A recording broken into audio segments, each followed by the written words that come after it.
Hello बच्चों, चलिए प्रश्न पढ़ते हैं। प्रश्न में हमें दिया है एल्किल समूह को कैसे प्रदर्शित करते हैं। उन एल्किल समूहों का नाम एवं संरचना बताइए जो नॉर्मल ब्यूटेन से प्राप्त होते हैं। तो आइए प्रश्न की मुख्य अवधारणा समझते हैं।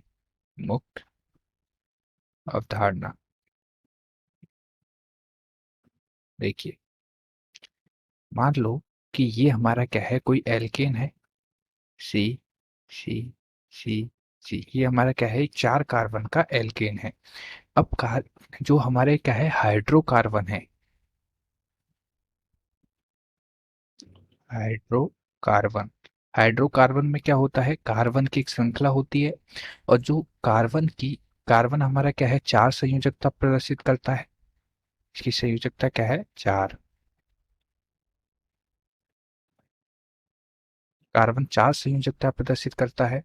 अब कार्बन श्रृंखला में एक कार्बन की एक संयोजकता तो क्या है, दूसरे कार्बन से पूरी हो जाती है। बची ये 3 संयोजकताएं, ये किससे पूरी करता है, हाइड्रोजन से पूरी करता है। 3 हाइड्रोजन होंगे। इस कार्बन की 2 संयोजकताएं मुक्त हैं, तो ये क्या है, यहाँ पे 2 हाइड्रोजन आ जाएंगे। इसकी भी 2 संयोजकताएं हैं, 2 हाइड्रोजन, और इसकी 3। तो ये हमारा क्या है, एक एल्केन है। एल्केन, चूंकि इसमें 4 कार्बन है, तो 4 कार्बन का के एल्केन का नाम क्या होगा, ब्यूट। तो इसे हम बोलेंगे ब्यूटेन। एल्केन का नाम क्या है, ब्यूटेन।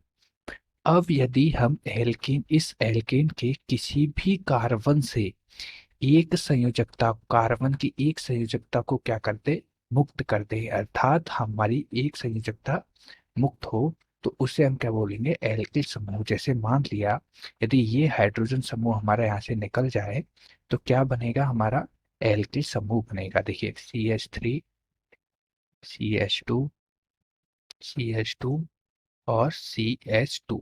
क्योंकि एक हाइड्रोजन निकल गया और एक संयोजकता मुक्त है, तो हम उसे क्या है, एक संयोजकता इसकी मुक्त दिखाएंगे। ये हमारा क्या है, एल्किल समूह। एल्किल समूह। अब चूंकि इसमें 4 कार्बन है, 4 कार्बन को हम ब्यूटेन बोलते हैं, लेकिन ये एल्केन नहीं है, इसकी एक संयोजकता मुक्त है, तो इसे हम क्या बोलेंगे, एल्किल, अर्थात ब्यूटेल। इसका नाम क्या होगा, ब्यूटेल। अब देखिए, एल्केन भी हमारा कौन सा है, नॉर्मल। नॉर्मल ब्यूटेन है ये हमारा। ब्यूटेन में भी हमारा कौन सा है, ये नॉर्मल ब्यूटेन। तो ये जो एल्किल समूह बनेगा, वो भी हमारा कौन सा बनेगा, नॉर्मल ब्यूटेल। नॉर्मल ब्यूटेल समूह।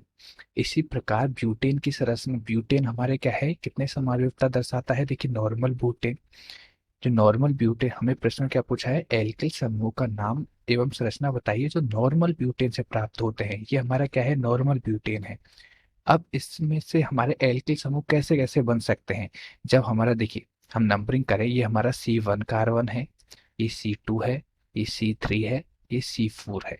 जब हमारा सी वन कार्बन से और C4 कार्बन से हाइड्रोजन समूह मुक्त होगा, तो हमारा नॉर्मल ब्यूटिल यही एल्किल समूह बनेगा। ये क्या है, C1 व C4 कार्बन से एल्किल समूह हमारा यही बनेगा। और जब C2 कार्बन और C3 कार्बन से एल्किल समूह बनेगा, तब भी हमारा क्या है, सेम एल्किल समूह बनेगा। देखिए, C3 व C2 कार्बन से तो ये बनेगा हमारा CH3। अब CH, और ये इसकी एक संयोजकता मुक्त, और CH2CH3। तो ये भी हमारा क्या है, एल्किल समूह। एल्किल समूह है। तो नॉर्मल ब्यूटेल से हमारे कितने एल्किल समूह उत्पन्न होंगे, 2 एल्किल समूह उत्पन्न हो सकते हैं। जब C1 और C4 कार्बन से एक हाइड्रोजन अलग हो, अर्थात एक संयोजकता मुक्त हो, और जब C3 या C2 कार्बन की एक संयोजकता मुक्त हो, तो इस प्रकार हमारे 2 एल्किल समूह यहाँ से बन सकते हैं। तो अब हम लिखते हैं, देखिए, एल्किल समूह की परिभाषा। एल्किल समूह, जब किसी कार्बन श्रृंखला के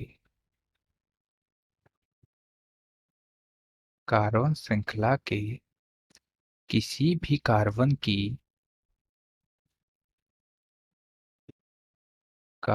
की एक संयोजकता मुक्त हो तो उसे हम क्या बोलते हैं? एल्किल समूह कहते हैं। अब इन्हें किस प्रकार प्रदर्शित कर दिया जाता है? यदि हमारी क्या है, एक कार्बन है तो CH3, ये हमारा क्या है? मैथिल समूह। मैथेन से बना है मैथिल समूह। एक कार्बन को हम मैथेन बोलते हैं, एक संयोजकता मुक्त है तो उसे एल्किल समूह होगा, वो हमारा क्या होगा? मैथिल। CH3CH2, ये हमारा क्या है? एथिल समूह। CH3CH2CH2, ये हमारा क्या है? प्रोपिल समूह। तो इस प्रकार हम एल्किल समूह को प्रदर्शित करते हैं। तो आशा करता हूँ आपको प्रश्न समझ में आया होगा। धन्यवाद।